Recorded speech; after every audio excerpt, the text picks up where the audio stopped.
You do not need these hair care products in order to grow healthy hair, no matter what people on social media are telling you. This video was inspired by a couple of different things, but the first is a video that State of Kate posted recently on her YouTube channel called Beauty Products You're Wasting Your Money On. As I was watching her video, I started to feel really inspired to create a similar kind of concept but for hair care, so I will make sure to list her original video below. But the second major thing that really inspired this video are all of the comments that I get from you guys. Because of the way that social media operates in the beauty space these days, with just an influx of videos where people are ranting and raving about hair care products that you desperately need in your hair care routine, I have been seeing more comments than ever asking what products are truly necessary in order to grow healthy hair. So as I continue to see more and more comments come in with questions about these hyped up viral products and whether or not they're actually necessary, I have been compiling a list behind the scenes of those that I think are not necessary whatsoever. And I am excited to share that with you right now. The first product that I do not think is necessary in a healthy hair routine is any kind of hair vitamin. There are a lot of different brands pushing hair vitamins these days, but it's not just through their own marketing on their own social media platforms, it's also through the use of influencer marketing. I'm not sure if you guys see this as much as I do, or if it's maybe more specific to me and my very hair and beauty focused algorithm,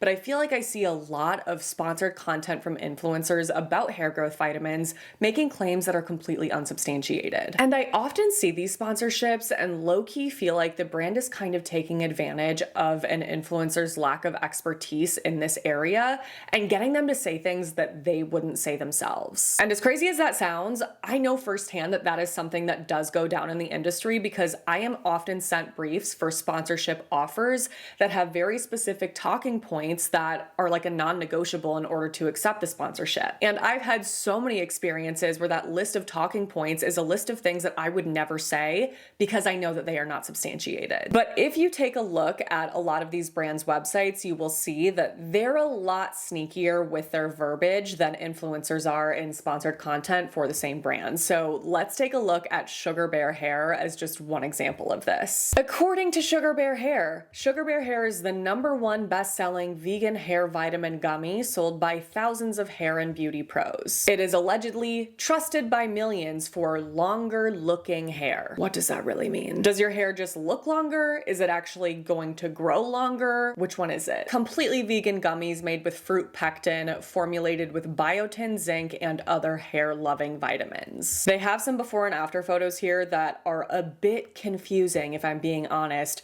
One of them, it's like a clear difference in length, but the other two, I'm like, the difference in length looks exactly how I would expect it to look for a 3-month period. It's just that the hair is disheveled in the before and not the after. Longer looking hair made easy. Revamped formula for even stronger hair support. Biotin packed formula for luscious looking hair. You see what I'm saying? It's like, what exactly are you trying to claim here? You're being sneaky on purpose, that's what. Now let's take a look at what is actually in these vitamins. Okay, ew, even their website just like feels like a straight up scam. So here are the ingredients that the brand has chosen to highlight. #1, biotin.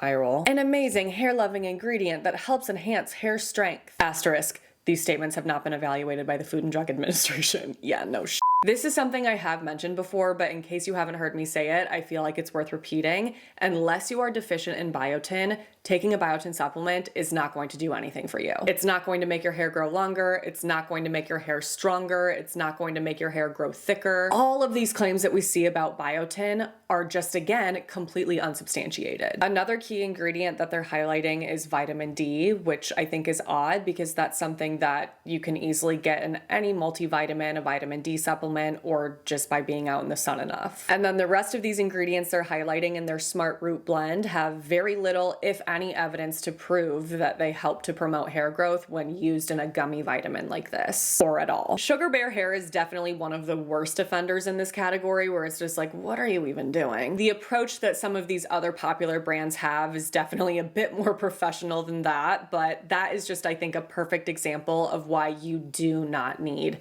hair growth vitamins. They are often filled with things that are not proven to actually promote hair growth, or have been proven to not have enough evidence to support the use of for hair growth. If you are interested in a video where I take a deeper look at a lot of these popular hair growth supplement brands and the ingredients that they use and the claims that they make, let me know. I can definitely do that, but I think that is enough for the purpose of this video to highlight what I'm trying to say, and that is that you do not need these hair growth supplements in order to grow healthy hair, especially if you are not currently experiencing hair loss. Like if you're somebody with normal hair growth patterns right now and your interest is in helping to protect your hair because you get it colored and use heat often, these will do nothing for you. The next thing that you do not ever need in your healthy hair journey is a celebrity hair care system. Over the past few years, we have seen an influx in celebrity hair care brand launches. Most recently, we have seen the Blake Lively brand. What's that called again? Blake Brown. Beyonce, Rihanna, Jennifer Aniston. All of these celebrities, of course, have every right to create a hair care brand if that is their heart's desire. But I have yet to see a hair care launch from a celebrity that has something that is really essential for healthy hair that you can't find elsewhere. And I think it's really interesting to watch the way that some of these celebrity brands launch and position themselves, like how they announce themselves to the world.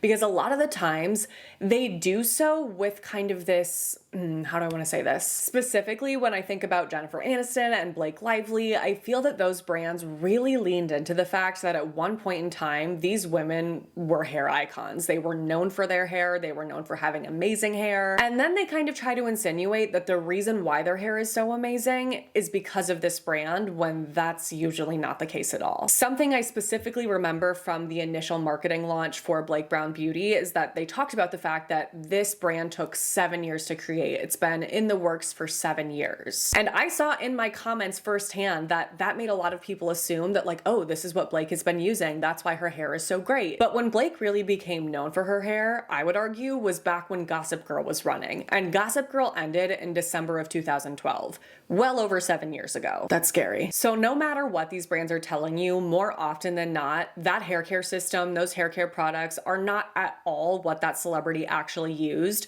when they became known for having amazing hair. So not only do you not need those products to have healthy hair, clearly they don't either. And that's not to say that you can't find good products within those celebrity systems. It's just to say that they're not necessary in the way that the brands make you think they are because of that celebrity's hair. Like, let's not use hair to tug on people's heartstrings and emotions. Serena van der Woodsen had some of the coolest hair of her time, but it wasn't because of Blake Brown hair care. The next thing that you do not need is both a hair mask and a conditioner. And this was actually inspired by Blake Brown Beauty because one of the whole claims of their brand is that there's no conditioner in the system. There was a whole interview where Blake was talking about the fact that nobody in her industry uses conditioner and everybody uses hair masks instead. Kind of like in a way suggesting that the reason why us regular people don't have nice hair or celebrity level hair is because we use conditioner and they use hair masks, which is just not true. For the most part, unless there are very specific, like treatment reparative ingredients being used, conditioners and hair masks are the exact same kind of product with the exact same kind of purpose. And that purpose is to condition our hair and make it more manageable after the use of shampoo. That is something that I think is a non-negotiable in a hair care routine. You absolutely need to be conditioning your hair after shampoo, but what's negotiable is the route you take to get there. There's a common misconception that hair masks have something that you won't find in conditioners,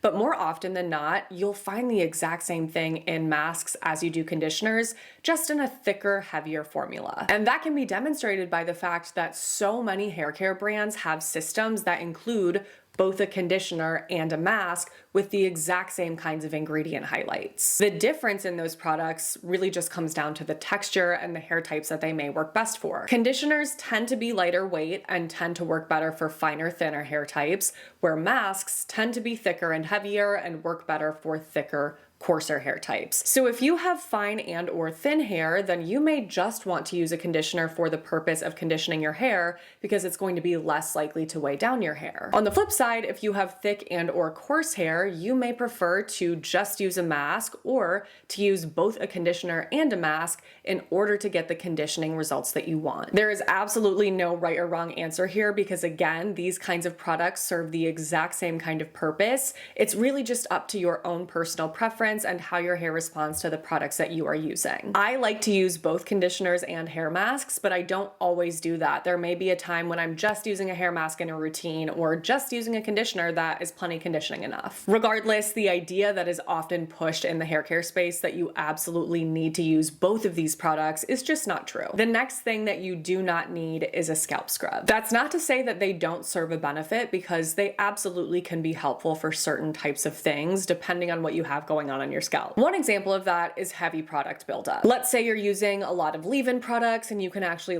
see that product kind of flaking. You may find it really helpful to start your shampoo process with a scalp scrub first to help to loosen and lift those flakes and rinse them away before going in with shampoo. But that's not something that you need to do or need to use in order to have a clean, healthy scalp. I often see brands using the idea of detoxing your scalp. I'm sorry, I feel like I've done air quotes a million times in this video. I need to sit on my hands. What was I saying? I often feel like I see brands using the idea of detoxing your scalp as a way to make you feel like you need to use a scalp scrub. So for example, Bumble and Bumble has a seaweed whipped scalp scrub that they say is going to gently exfoliate to promote an optimal scalp environment. Nexus has a clean and pure, invigorating detox scalp scrub that they say detoxifies, purifies, and rebalances your scalp and hair. So there's this idea being pushed in the product messaging that suggests that if you want to have the most purified, detoxified,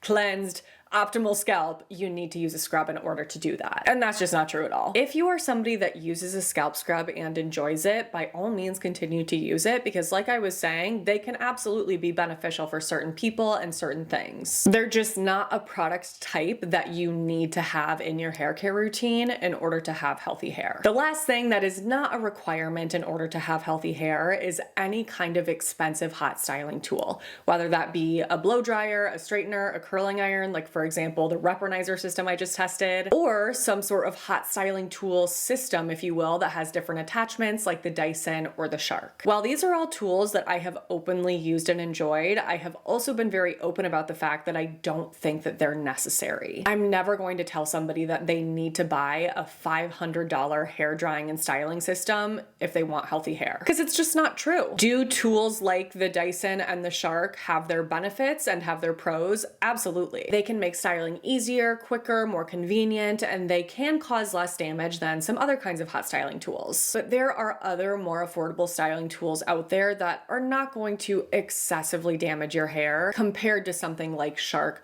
or Dyson. At the end of the day, all of these tools are hot styling tools, meaning that they apply heat and cause damage. And if you are using less expensive styling tools, that does not mean that you don't get to have healthy hair. You can absolutely still maintain the health of your hair as long as you are diligent in using products like heat protection and damage repair / bond repair treatments. I just really hate the idea that using affordable products automatically discounts you from being able to have healthy hair, because that is not true at all. So again, while I do own the Dyson and the Shark and now the Reponizer, and I enjoy these tools and what they do for my hair, I also recognize the fact that they are a nice to have in a hair care routine and not an essential for healthy hair growth. And I don't say growth to mean like growth out of your head, because obviously that is not affected by the styling product that you use. I just mean as your hair grows, how healthy or not it is. All right, let me know if you would like this to be an ongoing series on my channel, because like I said, I have just been compiling a list of all of the products that I don't think are necessary despite what you see on social media. So if you would like to see another video just like this, but with 5 more things that I don't think you need, let me know in the comments below, and also let me know by giving this video a thumbs up, subscribing to my channel if you haven't already, clicking on that notification bell, and sending my channel to a friend. Thank you so much for your support in doing those things. It really does help to support my channel, and I appreciate you guys so much. Thank you for watching my videos. I love the freaking heck out of you guys. Make sure to stay tuned for my next one, because that will be up in a few days. But until then, I hope you have a great few days.